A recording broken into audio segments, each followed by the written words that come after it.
ඉතින් කොහමද? කොහමද? අත් දෙක පල්ලෙහාට දාන්නකො.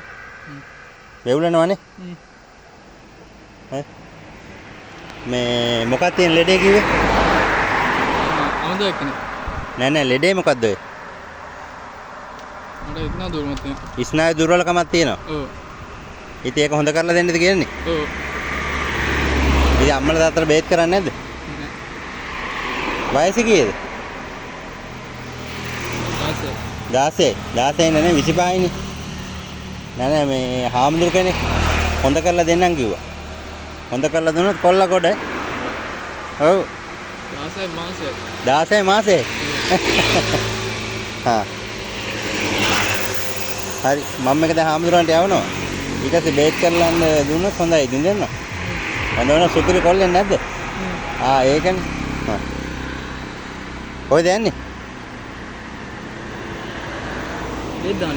බේත් දාන්න.